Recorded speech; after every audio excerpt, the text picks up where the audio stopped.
curiosità, perplessità, speranza, amarezza, rabbia e infine delusione. Nell'ordine queste sono alcune delle sensazioni che ho provato guardando la sesta puntata di The Last of Us, che per me ha rappresentato la definitiva pietra tombale su questo adattamento. Se a seguito dello scorso episodio ero ottimista per ciò che avremmo potuto vedere nella serie, adesso invece non ci credo praticamente più. Man mano che andremo avanti so che sarà sempre peggio. Spero di venire smentito il prima possibile, ma francamente dubito. Molte cose in questa puntata non mi sono andate a genio, ma ci sono stati anche lati positivi e tra poco andremo ad analizzare il tutto nel dettaglio. Se non sarete d'accordo con ciò che dirò, esprimete pure la vostra opinione nei commenti e cerchiamo di aprire un bel confronto. Come al solito in questa recensione ci saranno spoiler sulla puntata, ma non sul futuro della storia. Parlerò solo di ciò che ci è stato mostrato finora e a differenza degli ultimi video, torneranno in parte dei confronti con il gioco, perché sono necessari per farvi comprendere alcune delle mie perplessità. La puntata comincia nel modo giusto. Rivedere in parte l'epilogo di Harry e Sam riporta immediatamente nello spettatore la forte sensazione di angoscia per l'ultima vicenda vissuta da Joel e Ellie. Il successivo salto temporale e l'incontro dei nostri protagonisti con questi due buffi vecchietti isolati dal mondo servono per smorzare la pesantezza e bilanciare il tutto, mettendo comunque una discreta tensione attraverso le avvisaglie dell'anziano. Una scena totalmente inedita rispetto al gioco che ho particolarmente apprezzato. Tutto questo mi aveva fatto ben sperare, solo che subito dopo, una volta che i due escono dalla casa, vediamo Joel che si accascia sulla staccionata in preda a un mezzo coccolone e a questo punto già cominciavo ad essere abbastanza perplesso. Ma ero comunque curioso di vedere a cosa ciò avrebbe portato. Durante una conversazione che Joel e Ellie hanno di notte, percepiamo come nei 3 mesi appena trascorsi il loro rapporto si sia consolidato. In più la ragazzina racconta quanto accaduto con Sam, spiegando perché avesse agito in quel modo. Si era già capito nella scorsa puntata quali fossero state le sue intenzioni, ma hanno voluto inserire questa breve linea di dialogo, perfettamente integrata nella scena, per spazzare via le perplessità che magari potevano essere sorte in qualche spettatore. Vediamo inoltre per la prima volta la fiducia di Joel in Marlene e nel piano per il vaccino, che uscirà fuori nuovamente nel confronto con Tommy. Ci sono anche diversi riferimenti al secondo capitolo della saga, non solo in questa conversazione, ma nell'arco dell'intera puntata. Magari li analizziamo brevemente a fine recensione. Chiaramente per non fare spoiler avviserò quando comincerò a parlare del gioco. Una cosa che in questa puntata mi è piaciuta particolarmente, ma tale osservazione può benissimo essere estesa all'intera serie, già lo avevo accennato in uno degli scorsi video, sono le ambientazioni. Le immagini di Joel e Ellie che camminano tra le distese innevate sono stupende, i campi lunghi, lunghissimi, che mostrano il paesaggio sono estremamente suggestivi. I totali sul ponte che i due percorrono per attraversare il fiume sono perfetti. C'è una fotografia splendida, una buona regia, con la macchina da presa che li segue, poi li anticipa, l'inquadratura dall'alto, anche un bel accompagnamento musicale, in grado di mettere una discreta ansia durante la loro traversata, che culmina nell'incontro con il gruppo di Tommy. Per quanto riguarda quella sequenza, nutro sentimenti contrastanti. Mi è piaciuta la regia e la tensione palpabile che la situazione trasmette, molto meno invece l'escamotage usato per dare vita a tale tensione.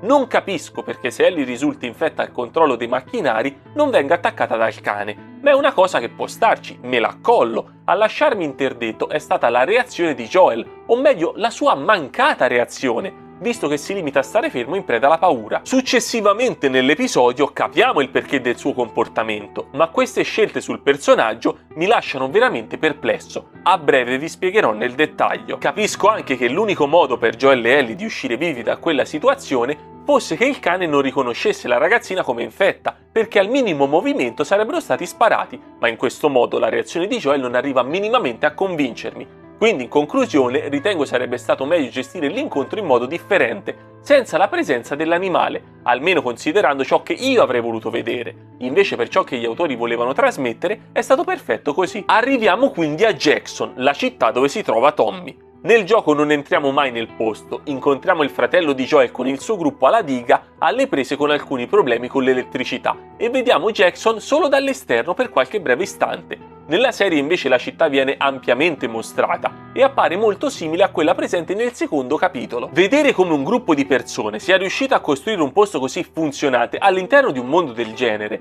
arrivando ad avere una vita più o meno normale, ha sicuramente un forte impatto sullo spettatore, ma nonostante ciò avrei preferito vedere una Jackson un po' meno sviluppata, in modo da notare la sua evoluzione nella seconda stagione. In più le sensazioni di tranquillità, calore e normalità che la città trasmette sono secondo me state smorzate dall'aver già precedentemente visto situazioni simili, anche se in forma ridotta, ad esempio con Bill e Frank o con i due vecchietti a inizio puntata. La riconciliazione di Tommy e Joel è un momento molto importante. Oltre a vedere la felicità dei due per essersi ritrovati, notiamo la diffidenza di Maria nei confronti di quest'ultimo, probabilmente dovuta ai racconti del marito, diffidenza che si paleserà nuovamente quando la donna tenterà di mettere in guardia Ellie dall'uomo che la sta accompagnando. Oltre a ciò viene fuori il quasi dispiacere della ragazzina davanti l'abbraccio fraterno, probabilmente dovuto al non avere con nessuno un rapporto di quel tipo, non sentendo quella stessa vicinanza tra lei e Joel. Superati i convenevoli dell'incontro, i due fratelli si ritrovano a parlare da soli e hanno il primo dei due confronti che vedremo nella puntata.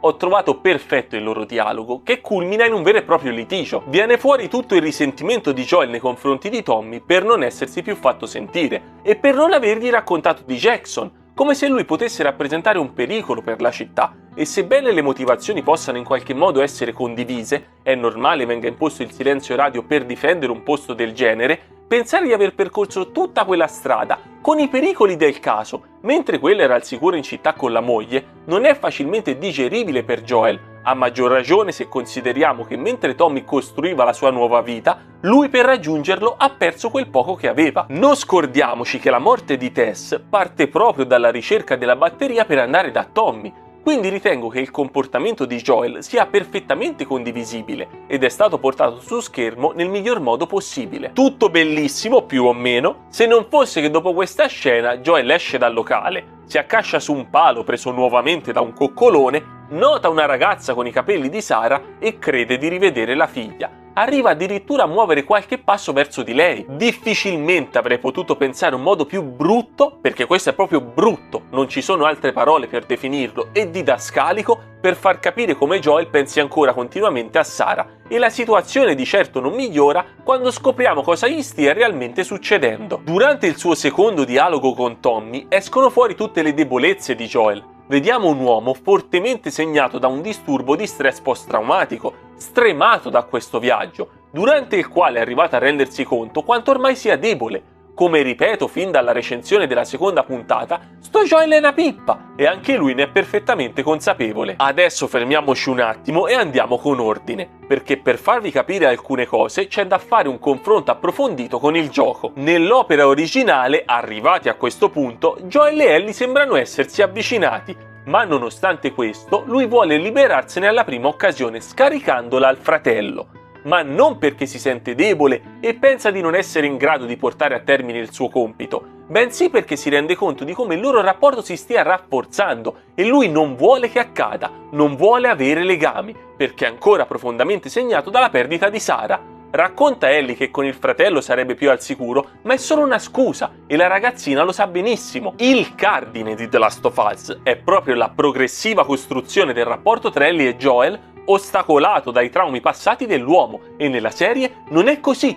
Quello che ci hanno mostrato tramite il crollo di Joel è che lui voglia lasciare andare Ellie, non per evitare che il loro legame si consolidi, ma perché la sua debolezza non gli permette di proteggerla come dovrebbe e sa che continuando il viaggio finirebbero per morire. Dopo aver deluso Sara e aver deluso Tess, finirebbe per deludere anche Ellie. In questo caso, quando lui dice alla ragazzina che con Tommy sarebbe più al sicuro, non è una scusa, è la verità. Infatti al primo scontro ci rimane. 2 volte in tutta la serie Joel ha avuto una colluttazione con altri esseri umani. Nella prima stava per morire e lo salva Ellie. Nella seconda praticamente muore. Capite qual è la differenza tra queste due versioni, vero? Non solo! Se parliamo da un punto di vista logico, tu Joel stai trasportando quella che potrebbe essere la cura per l'umanità. Tramite Ellie il Cordyceps, che da 20 anni minaccia lo sterminio della razza umana, potrebbe essere debellato. Ti rendi conto di come non sei in grado di proteggerla a causa della tua debolezza e nonostante questo non chiedi aiuto. Continui il viaggio da solo consapevole dei pericoli che ti aspettano.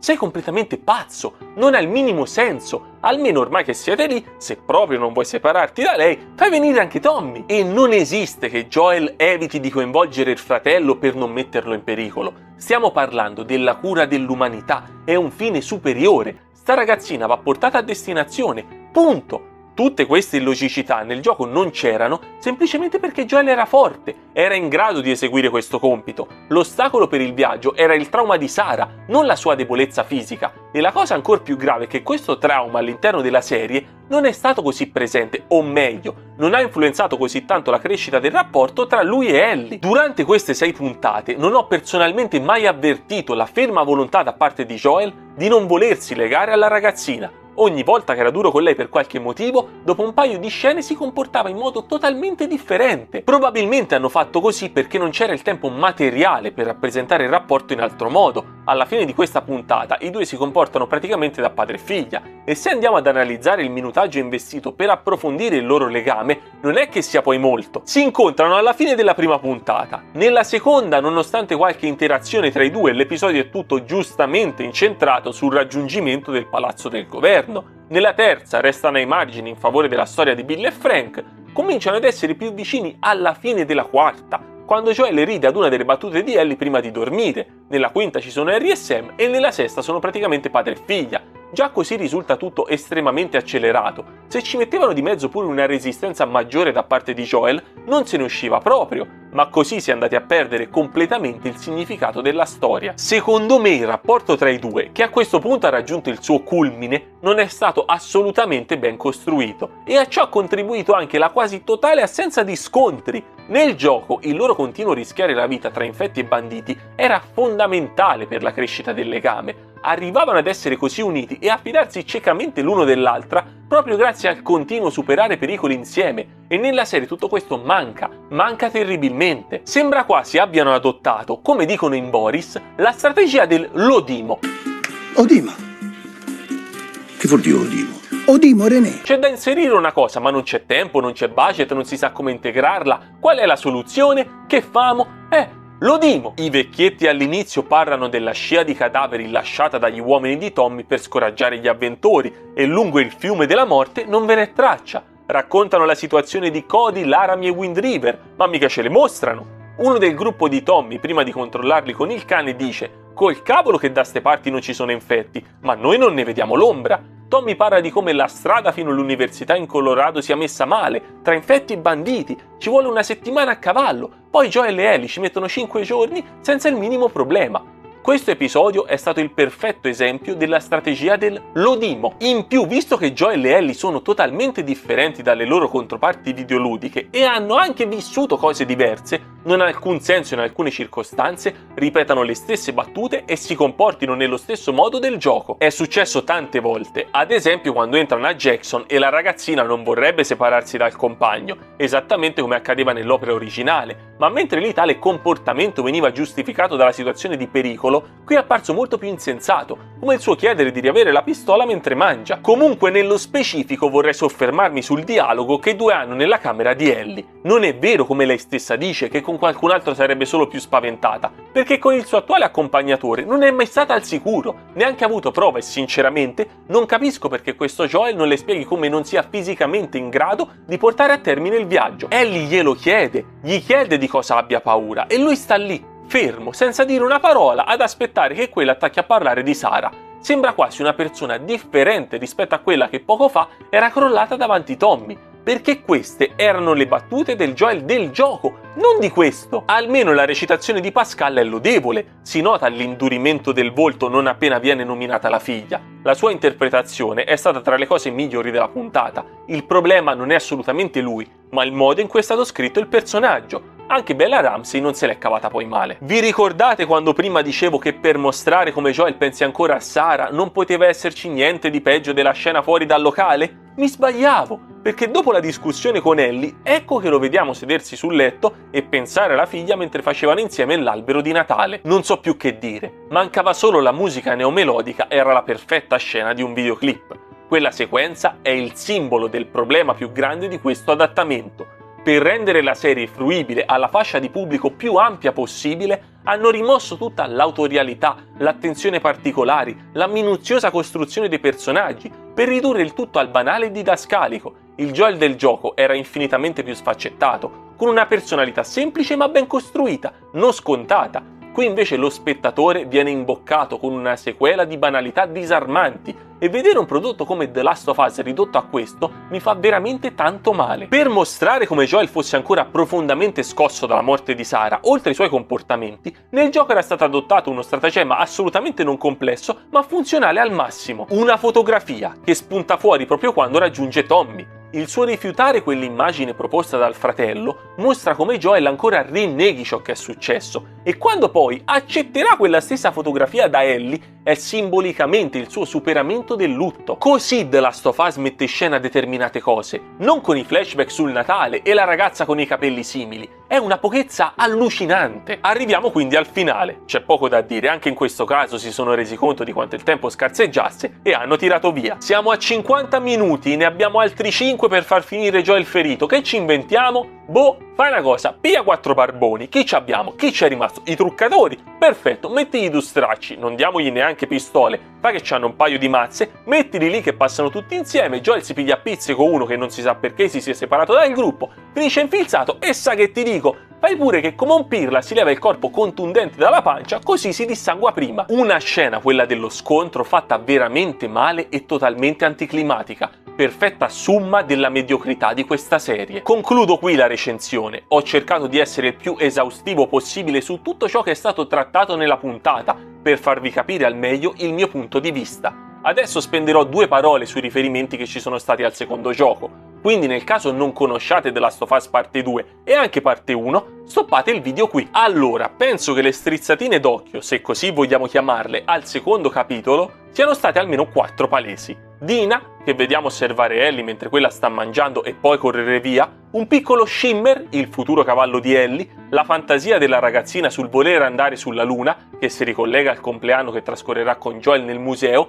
e il desiderio di quest'ultimo di allevare pecore in un ranch, esattamente quello che faranno Ellie e Dina ad un certo punto della storia. Sebbene io apprezzi questi riferimenti, chiaramente non sono sufficienti per farmi valutare positivamente una serie che è andata a massacrare l'opera originale. Anzi, mi fanno ancora più rabbia, perché sembrano un modo paraculo per tenere buoni i fan. Detto questo, vorrei lasciarvi con una domanda. Se avete teorie in merito, rispondete pure nei commenti, contrassegnando per favore gli spoiler sul gioco. Ma questo Joel, messo così male, come farà a salvare Ellie dal gruppo di David e recuperarla dall'ospedale delle luci? Personalmente scorgo una tragedia all'orizzonte, ma staremo a vedere. Ragazzi, film. Scegliere quale maglietta abbinare a una gonna. È bizzarro. Alzati, andiamo su. E se dicessi di no? Ti rendi conto di quanto valga la tua vita? Eh? Scappare in quel modo, metterti in pericolo, sono gesti stupidi. Beh, allora direi che la delusione è reciproca. Che cosa vuoi da me? Ammetti che è dall'inizio che cerchi di sbarazzarti di me. Tommy conosce questa zona meglio. Fanculo! Senti, mi dispiace, mi fido più di lui che di me stesso. Basta con queste stronzate! Cos'è che ti preoccupa tanto? Che faccia la stessa fine di Sam? Non possono infettarmi! So badare a me stessa! Quante volte ce l'abbiamo fatta per miracolo? Beh, finora ce la siamo cavata bene, no? E ora te la caverei anche meglio, con Tommy! Io non sono lei, sai? Cosa? Maria mi ha parlato di Sara. Ellie. Io... Stai scherzando col fuoco. Attenta a quello che dici. Mi spiace per tua figlia, Joel. Ma anch'io ho perso qualcuno. Tu non hai idea di ciò che significhi. Tutti quelli a cui volevo bene sono morti o mi hanno lasciata. Tutti! Tranne te, cazzo! E non dirmi che sarei più al sicuro con qualcun altro, perché la verità è che avrei solo più paura.